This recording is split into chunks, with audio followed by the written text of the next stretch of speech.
Dalam hadis disebutkan bahwa ada beberapa golongan kelak di akhirat ketika sudah tidak ada naungan lagi, golongan-golongan tersebut dinaungi oleh Allah sehingga ia tidak kepanasan. Padahal kelak di akhirat itu matahari hanya sejengkal dan alas yang kita injak itu timah atau tembaga.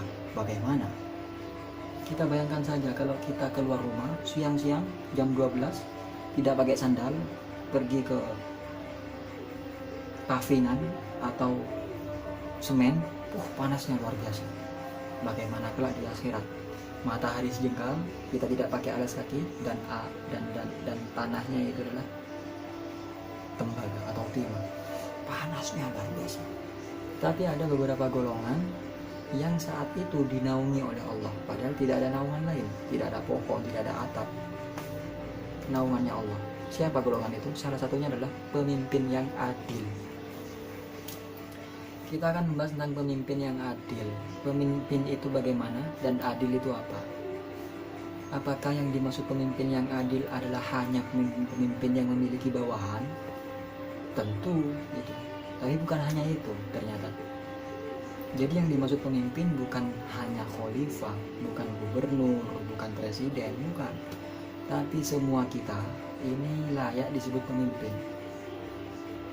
Ketika kita mau menjabarkan ini, kita bahas dari paling bawah. Ketika kita laki-laki belum berkeluarga, jomblo, bujang, itu disebut pemimpin, yakni adalah memimpin anggota tubuh kita sendiri. Kita punya akal, punya perasaan sebagai pemimpin dari segala macam organ tubuh kita. Di mana dalam sabda Nabi Muhammad SAW, ketika hati kita baik, maka sekujur tubuh akan mengeluarkan semua kebaikan. Hati adalah pemimpin. Maka jadikanlah hati ini pemimpin yang baik. Ketika hati ini baik, sekujur tubuh kita akan baik. Ketika hati kita baik, mata yang kita pakai ini untuk melihat hal-hal yang baik.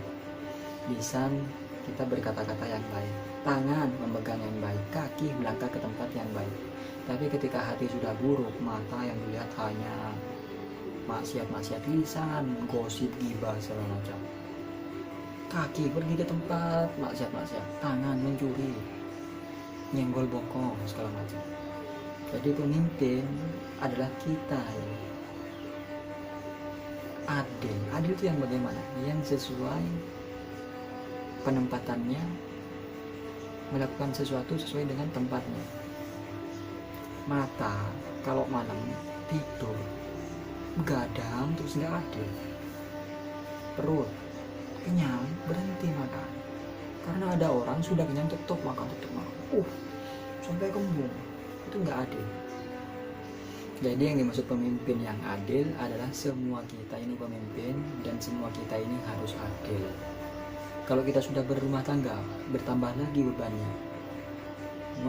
Membimbing istri, membimbing anak. Tapi perihal tentang diri kita pribadi ini belum gugur, tidak gugur. Misal kita belum menikah, kita adalah pemimpin diri kita sendiri. Tidur kalau malam, buatlah hati agar baik.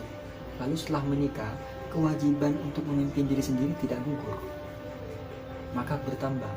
Ketika kita sudah menikah, punya istri, punya anak, maka kewajibannya bertambah, pemimpinnya yang dipimpin bertambah. Yang pertama, memimpin diri sendiri.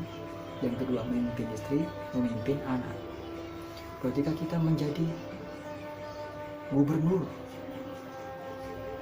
yang sudah-sudah itu tidak gugur, malah bertambah kepemimpinannya. Yang pertama, memimpin diri sendiri, istri, anak, rakyat. Jadi presiden yang di bawahnya tidak gugur, memimpin diri sendiri, istri, anak, rakyat, gubernur.